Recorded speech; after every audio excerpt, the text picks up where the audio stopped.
천국은 그물과 같으니라는 제목으로 같이 하나님의 말씀을 나누겠습니다. 예수님께서 하시는 비유는 어려운 비유가 아닙니다.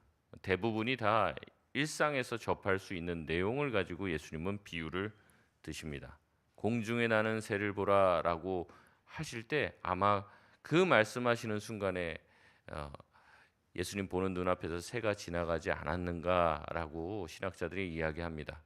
들의 들풀을 보라라고 했을 때도 옆에 있는 어떠한 들풀을 가리키며 말씀하셨을 것으로 생각합니다. 씨 뿌리는 비유도 마찬가지죠. 늘 씨를 뿌리는 농부의 일상에서 따온 경험을 가지고 이야기하기 때문에 사람들은 그 말씀을 쉽게 이해할 수 있었습니다. 그래서 예수님의 그 말씀 또 비유의 대부분은 농업 아니면 어업에서 따온 이야기들이 많이 있었습니다. 특별히 오늘 비유, 그물 비유라고 할 수 있는데 이 그물 비유는 어업과 관련된 이야기죠. 예수님이 활동했던 그 지역 자체가 갈릴리 바다 또 갈릴리 호수라고 칭하기도 하는데 그곳에서 얻었던 그 어업을 통해서 또 사람들이 직접 봤던 이야기들 또 그런 장면들을 예수님이 묘사를 하십니다. 특히 예수님의 제자들 중에서는 이 어업에 종사했던 사람들이 많았죠. 물고기 잡는 전문가들이 이 베드로와 안드레 이 둘이 형제였고 또 야고보와 요한이 그런 사람이었습니다. 예수님의 부르심에 자신들의 배와 그물을 내려놓고 예수님을 따랐던 사람들이죠. 예수님은 이들이 익숙했던 그 언어로 오늘 본문의 말씀들을 설명하며 하나님 나라는 마치 이와 같다라고 설명하고 있습니다. 전에도 말씀드렸지만 이 성경에서 이제 천국이라고 얘기하면요, 흔히 우리가 생각하는 천당이 아니라고 몇 번 말씀드렸습니다. 우리가 생각하는 천당 대부분 죽어서 내가 가는 어떠한 곳이라고 생각하고 이미 우리 앞전에 믿음을 가지고 돌아가신 분들 그분들이 계시는 곳이라고 생각하는데 거기는 천당이 아니라고 이 천국이 예수님 말씀하신 천국이 아니라고 말씀을 드렸습니다. 어디라고 말씀을 드렸습니까? 낙원이라고 말씀드렸죠. 기억하시는 분들 계실 거예요. 그래서 예수님께서 십자가 옆에서 자기와 함께 매달렸던 그 강도가 처음에는 같이 예수님을 막 욕해요. 근데 중간에 어떤 일인지 모르겠지만 변화를 받게 됩니다. 그래서 예수님에게 말씀합니다. 주님, 오늘 주님의 나라에 들어가실 때 나를 기억해 주세요라고 얘기합니다. 그때 예수님께서 뭐라고 하십니까? 그래, 네가 오늘 나와 함께 낙원에 있으리라 그렇게 말씀을 하셨습니다.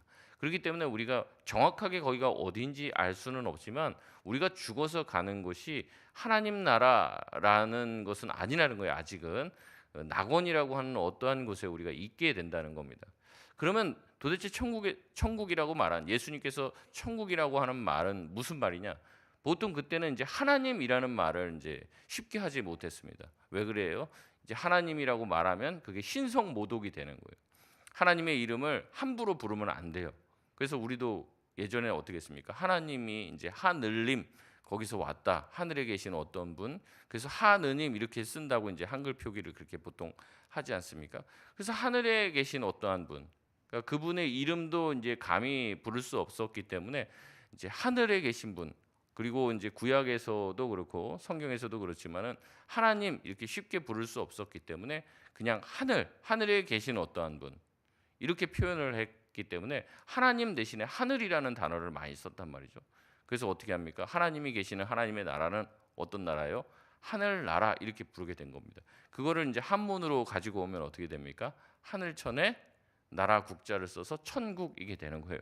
그래서 성경에서 말씀하시는 이 천국은요, 우리가 생각하는 천당, 소위 말하는 낙원과는 좀 다릅니다. 왜냐하면 그 천국은 우리가 생각하는 천당이 아니라 하나님 나라를 말하기 때문에 그런 거예요. 그래서 천국은 이와 같으니 이제 계속 말씀을 드리는데 우리 이제 책자에도 나와 있지만 제가 말씀드리죠. 예수님이 우리에게 보여주신 하나님 나라에 대한 거라는 거예요. 그럼 여기서 또 얘기하게 되는 거죠. 그럼 도대체 하나님 나라가 뭡니까? 하나님 나라. 하나님께서 통치하시는 나라를 말씀하시는 거죠. 하나님의 말씀과 하나님께서 생각하시는 그 주권이 행사되는 나라가 바로 하나님 나라라는 거죠. 그러면 천당이 포함 안 됩니까? 물론 천당도 포함됩니다. 소위 말하는 낙원도 포함되는 거죠. 그리고 하나님께서 이 세상을 지금은 어떻게 보면 세상 주관자들이 또 세상의 악한 영들이 다스리는 영역들이 보이는 것 같은데 마지막에 예수님께서 재림하시면 이 모든 세상을 새 하늘과 새 땅으로 새롭게 창조하시고 온전히 새롭게 하여 주셔서 하나님의 통치와 영역, 하나님의 어떤 말씀이 미치지 않는 영역이 없을 정도로 완전히 새롭게 변화되는, 그게 궁극적인 하나님의 나라고, 예수님께서 이 땅에 오셔서 우리에게 주시겠다고 말씀하신 것 또한 하나님의 나라라는 겁니다. 그래서 우리가 예수님이 말씀하시는 그 하나님의 나라, 그게 무엇인가? 우리가 그것을 이제 들어야 되는 거죠. 그래서 예수님께서 이 땅에 오셔서 전파하신 게 그거예요. 회개하라, 천국이 가까웠다. 이거는 이제 천당이 온다 이 말씀이 아닙니다. 하나님의 나라와 하나님의 통치, 또 하나님의 심판이 시작되는 하나님의 나라가 가까이 왔으니 너희가 회개하고 돌이켜 그 나라에 들어가기 위해서 애쓰라고 이야기하고 있는 것입니다. 이 개념을 잡고 말씀을 보셔야지 된다는 거죠. 예수님은 오늘 본문에 말씀하십니다. 하나님의 나라를 무엇과 같다고 얘기합니까? 무엇과 같다고 얘기해요? 47절에 보면 천국은 마치 바다에 치고 각종 물고기를 모으는 그물과 같다라고 얘기합니다. 당시의 그물과 이 낚시를 하는 방법은 뭐냐면 저인망식 이 낚시를 했어요. 그러니까 이 그물이 있으면 그물 끝에다가 이제 추를 답니다. 그리고 탁 던져요. 그리고 배를 이제 계속 움직여서 어떻게 합니까? 이제 쭉 끌어당기는 거죠. 그래서 추가 달린 이제 그물이 이렇게 둥그렇게 돼서 중간에 있는 이제 물고기들을 끌어당겨서 나중에 잡아당기면 거기 안에 이제 물고기가 가득한 방식으로 이제 낚시를 했던 것이죠. 이 이미지를 생각하시면서 이 비유를 보시면 돼요. 천국이 마치 그 그물과 같다는 거죠. 저인망식으로 그물을 던지고 추를 이용해서 쭉 잡아당기니 그 안에는 수많은 물고기들이 들어가게 되는 것입니다. 그래서 48절에 보면 뭐라고 얘기합니까? 그렇게 그물에 모든 물고기들이 다 가득 잡히자 어떻게 합니까? 그물을 물가로 끌어내게 된다는 거죠. 그리고 물가로 끌어냈어요. 그 다음에 앉아서 뭘 해요? 좋은 것은 그릇에 담고 못된 것은 내버린다라고 얘기합니다. 여러분, 우리는 지금 뭐 물고기 없어서 못 먹죠. 근데 그 당시 유대인들에게는 그렇지 않았습니다. 먹어도 되는 물고기가 있고 먹어서는 안 되는 물고기가 있었습니다. 이제 이것은 이제 레위기 율법에 의해서 그렇게 되는데 레위기 11장 9절에서 12절 말씀에 보면 이렇게 말하고 있습니다. 물에 있는 모든 것 중에서 너희가 먹을 만한 것은 이것이니 강과 바다와 다른 물에 있는 모든 것 중에서 지느러미와 비늘 있는 것은 너희가 먹되 물에서 움직이는 모든 것과 물에서 사는 모든 것 곧 강과 바다에 있는 것으로서 지느러미와 비늘 없는 모든 것은 너희에게 가증한 것이라. 이들은 너희에게 가증한 것이니 너희는 그 고기를 먹지 말고 그 죽음을 가증히 여기라. 우리 12절 같이 읽겠습니다. 시작. 수중 생물에 지느러미와 비늘 없는 것은 너희가 혐오할 것이니라. 아멘. 그러니까 이스라엘 백성들에게 먹어도 되는 물고기는 두 가지 종류가 다 이제 해당이 돼야 됩니다. 먼저는 지느러미가 있고 그다음 뭐가 있어야 돼요? 비늘이 있어야 돼요. 둘 다 있어야 돼요. 고등어 먹어도 될까요? 안 될까요? 좀 어렵죠. 메기 먹으면 됩니까? 안 됩니까? 안 되는 거죠. 이제 비늘이 없잖아요. 그러니까 두 가지 종류가 다 있어야 돼요. 지느러미도 있고 그 다음에 이제 비늘도 있는 이것만이 허용이 됐다는 거예요. 그러니까 이제 우리가 물고기를 잡으면 그 그물 안에 이제 수많은 종류의 물고기들이 다 들어오게 되는 거죠. 끌고 와서 이제 먹을 수 있는 것은 그릇에 담고 먹지 못하는 것은 어떻게 한다는 거예요? 여기서 표현하기는 못된 것이라고 얘기하는데 못된 것은 내버린다라고 48절에 말하고 있습니다. 그러니까 이제 문어 뭐 이런 쭈꾸미 이런 거 좋아하실 텐데 이런 거 다 못 먹는 거죠. 분류 작업이 필요한 겁니다.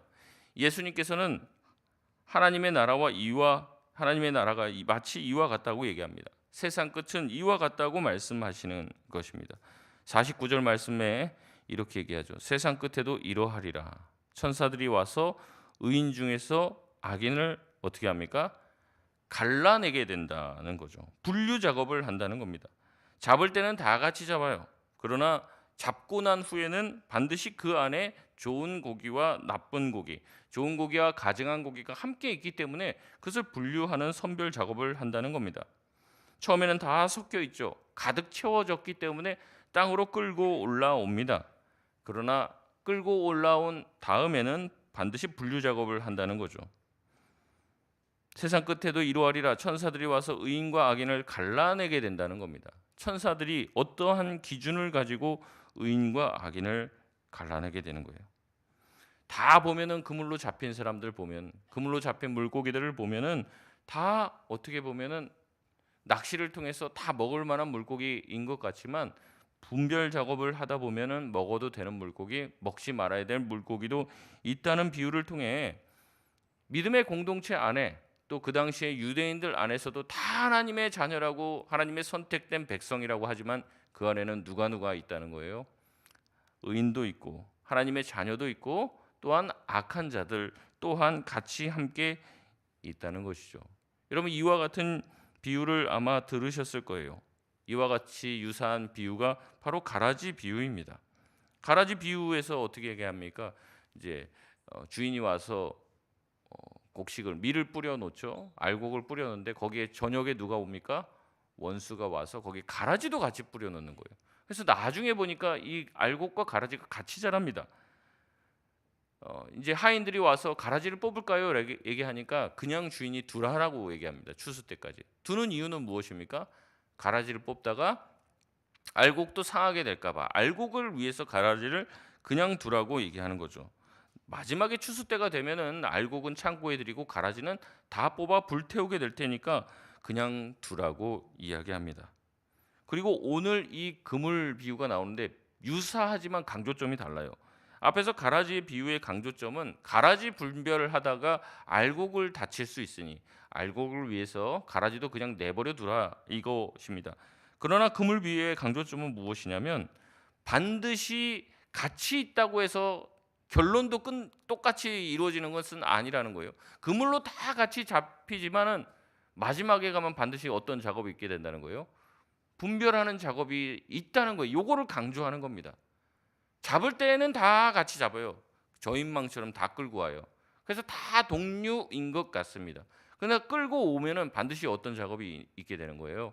기준을 따라서 지느러미가 있는지 비늘이 있는지 그런 어떤 기준을 가지고 분별하는 작업이 있다는 것이 핵심입니다. 우리에게 적용해서 말하면 그것이죠. 다 같이 교회 다녀요. 다 같이 봉사하고 다 같이 열심히 예배하고 찬양합니다. 다 같이 천국 갈 줄 압니다. 그러나 그 안에는 좋은 물고기와 나쁜 물고기가 함께 섞여 있다는 거죠. 여러분, 이러한 이야기는 예수님께서도 여러 번 하셨던 경고입니다. 나더러 주여 주여 하는 자마다 다 천국에 들어갈 것이 아니라고 말씀을 하셨습니다. 여러 번 이와 같이 유사한 말씀을 하셨어요. 너희가 내 이름으로 하나님의 위대한 일을 했다고도 할 것이고 내 이름으로 병도 고쳤다고 얘기할 것이고 내 이름으로 귀신을 쫓아냈다고도 하지만 나는 너희를 도무지 알지 못한다라고 말씀을 하십니다. 그러니까 여기 있다고 해서, 죄송하지만 여기 있다고 해서 다 좋은 물고기로 분류가 되냐? 그렇지 않을 수 있다는 거죠. 여러분, 겁주려고 하는 말씀이 아닙니다. 이거는 분명한 사실이라는 거죠. 우리가 다 모두 천국에 가면 좋죠. 신학교 왔다고 다 좋은 목사냐? 그러면 좋죠. 근데 그렇지 않다는 거죠. 교회에 와서 찬양하고 예배하는 것을 보면 정말 거룩해 보입니다.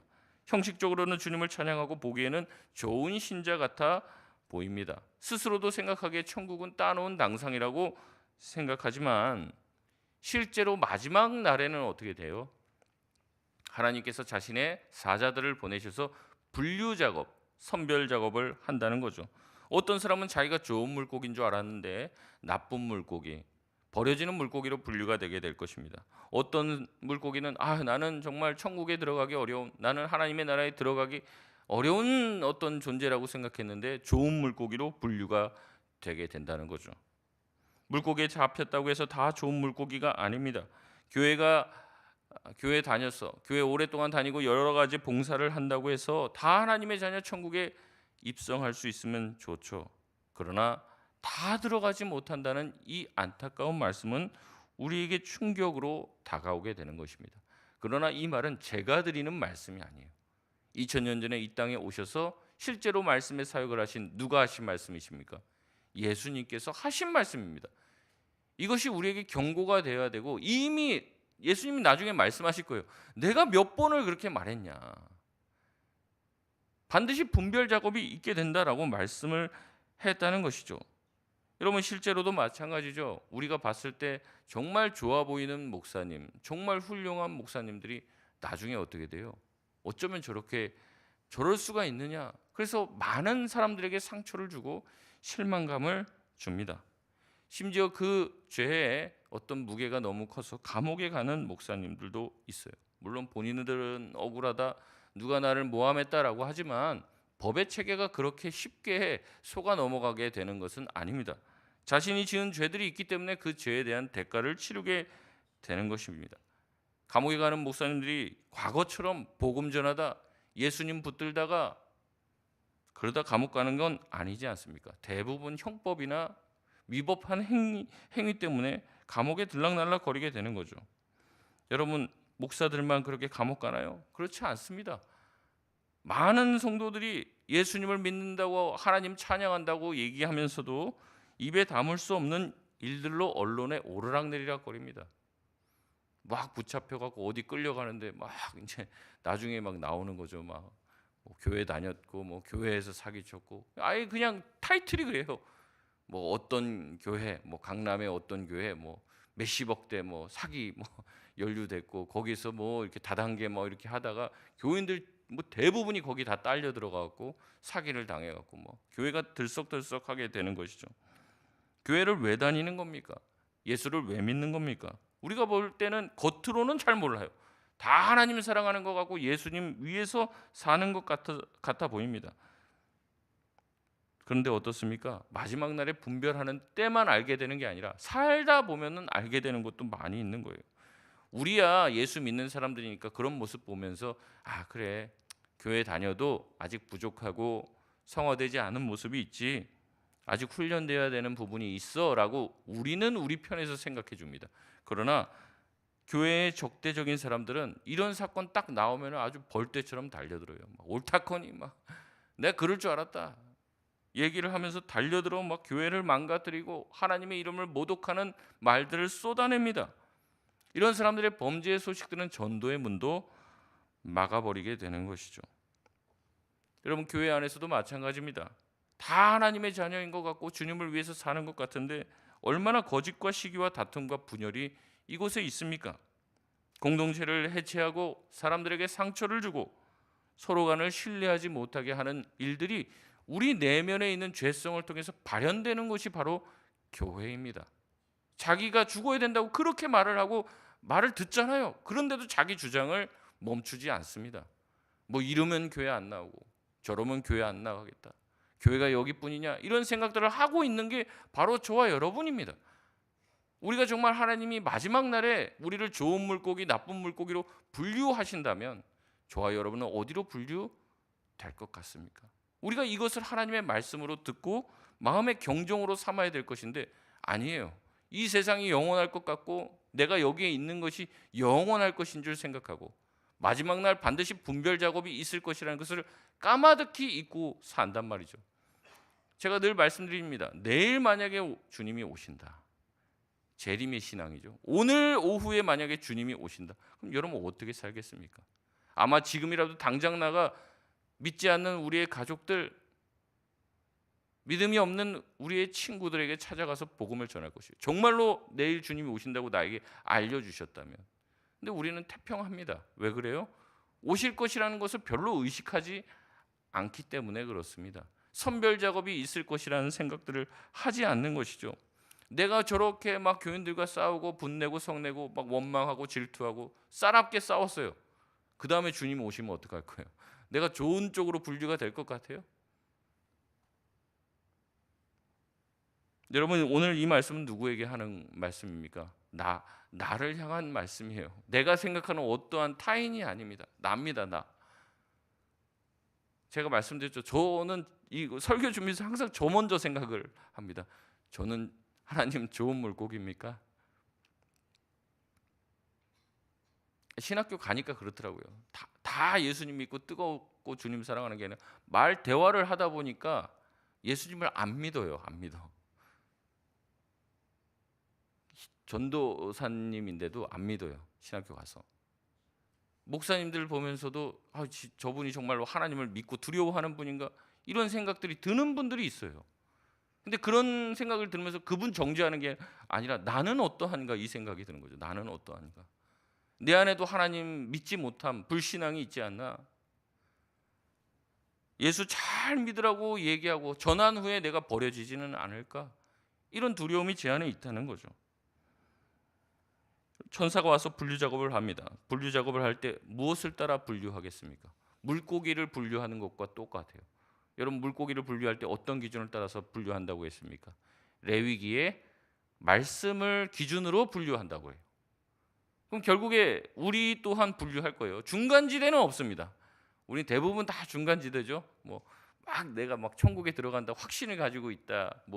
이 사람은 교회 다녀도 지옥 갈 것 같은데 이런 사람들은 거의 잘 안 보여요. 대부분 다 어디예요? 요 중간에 있는 것 같죠. 근데 안타까운 것은 무엇이냐면 천사가 분류 작업을 할 때는 뭐예요? 중간은 없어요. 애매모호한 건 없죠. 제가 말씀드렸습니다. 송년 예배 때 애매한 신자가 되지 말라. 옛날 말로 하면 회색 분자죠. 회색 분자. 백 아니면 흑인데 애매한 회색 분자들, 애매한 지대, 중간 지대가 없다는 거예요. 주님의 분류 작업은 좋은 물고기 아니면 나쁜 물고기 두 개예요. 안타깝지만 그래요.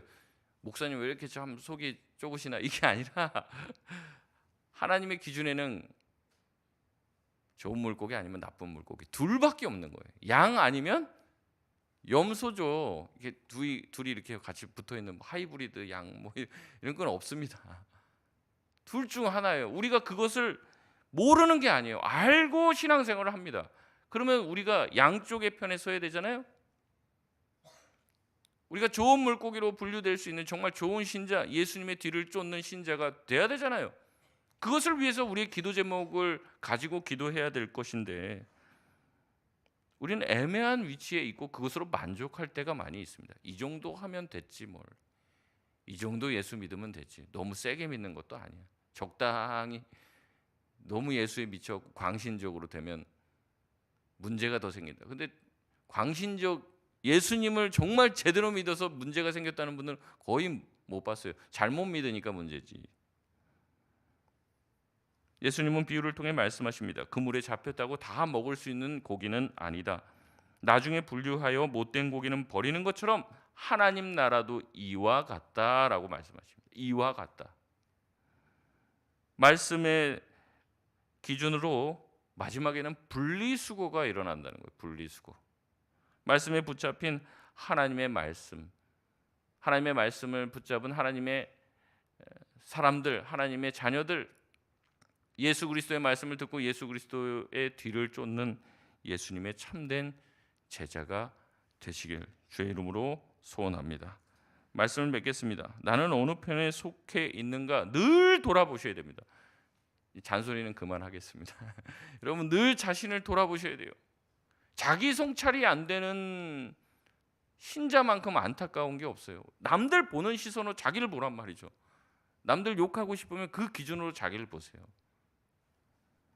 교회 안에 있다고 다 좋은 물고기가 아닐 수도 있다는 것은 남이 아닌 나를 향한 경종의 말씀입니다. 어제 좋은 물고기가 오늘도 좋은 물고기라는 보장은 없습니다. 하나님 나라는 진짜들에게만 허락된 곳입니다. 가짜는 그곳에 있을 자리가 없습니다. 그러니 우리가 추구해야 되는 것은 무엇입니까? 진실한 믿음의 사람들, 하나님을 정말로 사랑하는 사람들, 사랑하는 척 신용하는 사람들이 아닙니다. 신실한 사람들, 믿음의 사람, 말씀의 사람이 되어야 할 줄 믿습니다.